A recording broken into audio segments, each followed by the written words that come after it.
Gagawa muna tayo ng burger buns. Maglagay lang tayo ng 2 basong harina, 1 kutsarang asukal, 2 kutsarang powder milk, 1 kutsaritang baking powder, at 1 kutsarang yeast. Sunod yung 2 itlog, at 1/4 cup na mantika. Pagsamahin ng lahat ng ingredients at saka ilagay natin sa mixer. Mix lang natin yan ng low speed. Tapos ilagay natin yung warm water. Siguro mga 1 basong tubig ang nailagay ko dyan. Tansyahin nyo lang mga langga. Lagay natin sa high speed para mabilis yung pagkinis ng ating dough. Okay na siya mga langga at itatransfer na natin sa bowl.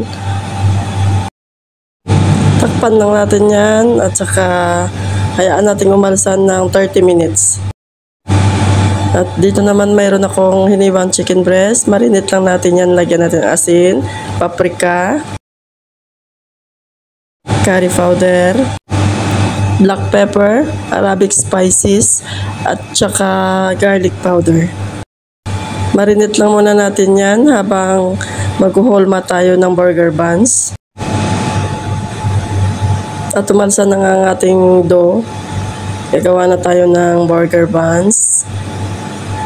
Slice lang natin yan. Hatiin natin sa 8. Bibilogin natin yan. Ihulma natin isa-isa. Saka ilagay natin sa baking pan. At i-rest na naman natin ng 30 minutes. After 30 minutes, umalsa ng ating burger buns. Pairan lang natin yan ng egg wash. Itlog lang at saka konting gatas nilagay ko dyan. Tapos saka natin lagyan ng sesame seeds sa taas. At ibibake natin ng 15 minutes. At ngayon, umpisahan na natin yung pagpiprito ng minarinate natin kaninang manok. Lagay lang natin yan. Meron tayong harina dyan. Lagyan ko na yan ng mga spices. Asin, paminta, at saka garlic powder lang nilagay ko dyan. Gugulungin lang natin yung manok dyan sa harina. Saka natin i-prito. Habang nagpiprito tayo ng manok, pa-prepare na naman natin yung lettuce. Lagyan lang natin yan ng mayonnaise. Saka i-mix natin. At luto na nga yung ating manok. At saka yung burger buns na ginawa na kanina. At ngayon, i-assemble na natin yung ating pangmalakasang chicken burger. Using bread knife, hatiin lang natin yung tinapay sa gitna. Lagay lang natin yung mayonnaise na at saka lettuce na pinaghalo ko kanina. Saka yung fried chicken at cheese sa taas. At ito na ang ating homemade chicken burger. Ang sarap niya mga langga.